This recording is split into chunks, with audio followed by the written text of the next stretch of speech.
just want to set this up so you guys can see it.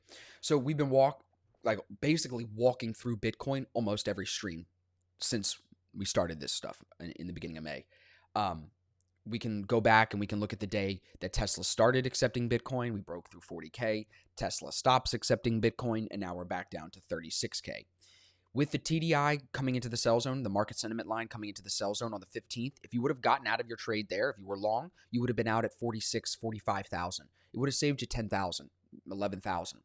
And I still think we're headed lower. If you read my yellow note here, because we bodied the 200 EMA here on the 19th, I was expecting some type of a pullback to the 200, which it still could do. I still could see this coming back up towards 40,000 for like a little retest. But with the 8 and 21 crossed where there are, and you can see how this is holding that 8 EMA, I would more likely than not see this going to 30K before it comes back up to 50K. And I could be wrong. You don't have to trust me at all. But to buy it here when it's clearly in a downtrend, you've got divergence on top, sending relative strength lower, setting in structure points to use as a higher low and lower highs. I think you have to understand that if it's moving lower, that doesn't mean you buy the dip all the time, because it can move a lot lower. And imagine if we do see this thing come down to 20K. I mean, if this can break under the support at 30,000, who knows? The 800 EMA is down here at 22K. We've seen this divergence on top like this, breaks the 50 twice, lower high, breaks the 200. Now what happens? It makes its way to the 800. That's what we call full reset. We've backtested that on many currency pairs. So to say that that can't happen here on Bitcoin is, I think, foolish. And you have to just keep the fundamental bias of Bitcoin in mind as well. When you see selling like this, when you see people that bought it at 40 and 50 and 60,000, when they see it at 36,000 and they see it not moving, some of them will continue to sell. If they didn't already sell last week, they're going to continue to sell here. Now, people will say buyers are coming in and they're long-term holding it and they're buying it and they're holding it. I understand that. However, if it continues to move lower, those buyers could quickly turn into sellers very, very quickly. People's emotions come into play and that can really shake up their investment ideas. This is a picture from Coin Telegraph. I always forget their name. This shows you the monthly returns going back into 2013. So look, 172% in March of 2013. That's great. It's amazing. You know what I mean? Let's see, 449% here in November 2013. It's awesome. The next month it pulled back 35%. Following that 35% pullback, it bounced 10% in January of the next year, because that was a December 35% pullback. It bounced 10% and then fell another 30, and then another 20, and then another 2%. And then the rest of that year, it fell 10, 20, 20, and 12, 13. So yes, it could have great 400% months, but I think you have to remember what follows those great months. And now if you look, April, we finished down 2%. May, down 37.92%. There is not another month here that is that high. You have a 32% in 2018. In March, in November, you have a 36%, but you do not have any other 37% declines. There's a 34, like I said, but this is the worst month in Bitcoin history. May was in 10 years. So to say that this is a great time to buy, I think just aggressive. It's biased fundamentally that you think Bitcoin is the future, when after seeing the worst month happen in the last 10 years, to come in and start buying it in any other investment, you would be like, no, that's not a great idea. Let me wait to see if it bounces a little bit and we get a more stability, because this could come lower. So I just wanted to point this out, that this has been the worst month for Bitcoin in 10 years, which is pretty incredible. You can see here on this chart, they're talking about when it's like, this is basically, if you look at the bottom, it's how many months until the halving happens.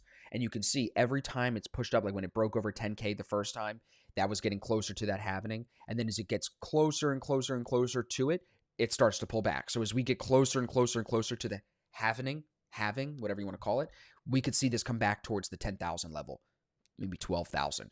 And then we see it cut in half, and maybe that's what sends it up again. I'm not saying Bitcoin doesn't go to 100K. It definitely could in my lifetime. But right now, to be a Bitcoin buyer, in my opinion, is very, very tough. And the last point that we need to talk about, I'll link this article so you guys can check it out. I'll put it in the live chat. The last thing we need to talk about is gold and silver.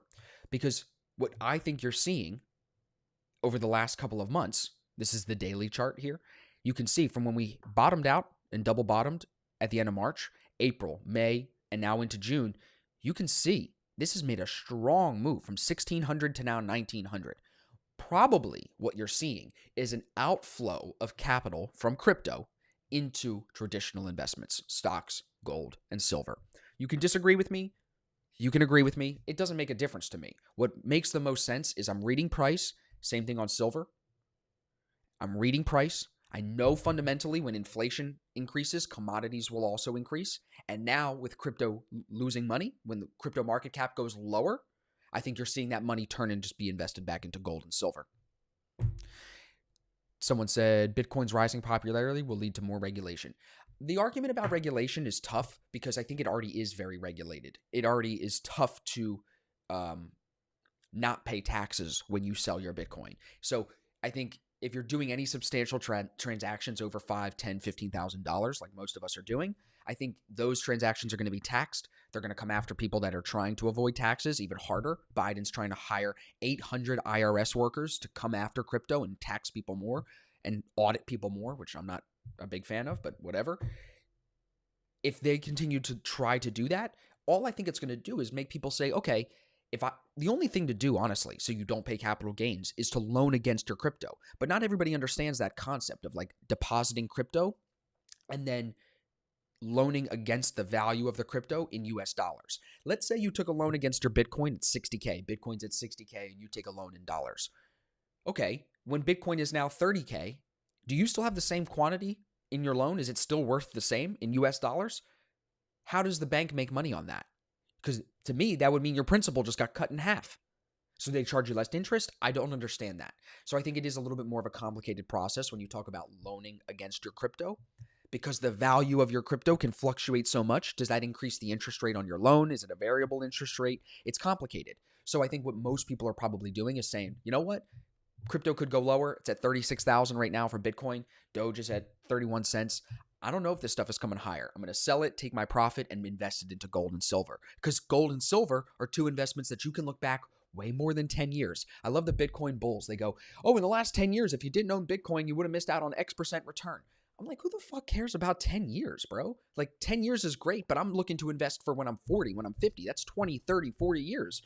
Bitcoin isn't even 40 years old. So it's like, how can you even compare the longevity and the safety, if there is any, in investing in commodities versus investing in Bitcoin?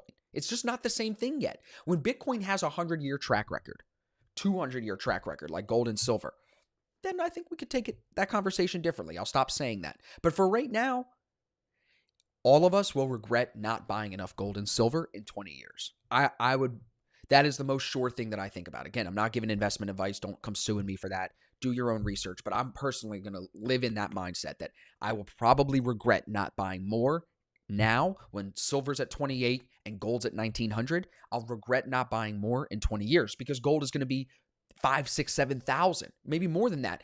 And silver's going to be hundreds of dollars an ounce.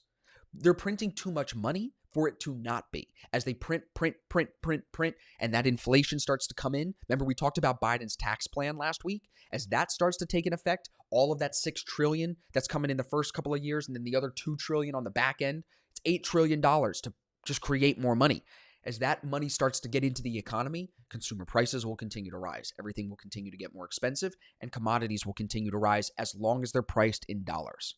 That's the thing. As long as it's priced in dollars, I think we're good to go. Jose said, where'd you get those gold and silver bills? APMX.com. They might be sold out of them right now, but APMX.com, and they're not a sponsor. All right, so let's do this, guys. We talked about gold and silver. Yeah, you're welcome, Reem. Good to be here, bro. I'm glad you're here. So we talked about gold and silver. We talked about the Forex stuff. I want to take a quick break, hit the bathroom, go fill up my water. Can y'all hang out with me for 4 minutes while I go do that? And then we'll continue. I've got a couple of more articles that I'd like to share with you. I want to talk to you about Elon Musk. He's got a couple of, really not a couple, 5 key personality traits that he thinks makes him successful. And I want to talk to you guys about that. And I also want to talk about Ripple going public potentially in the next couple of months once this lawsuit is done. So if you want to hang out, we're still going to talk about the Forex stuff. We'll still touch on Bitcoin at the end of it. We'll watch stocks open in 30 minutes, and then we'll go over these articles in a second. Okay? Give me 4 minutes. I'll be right back. This summer is all about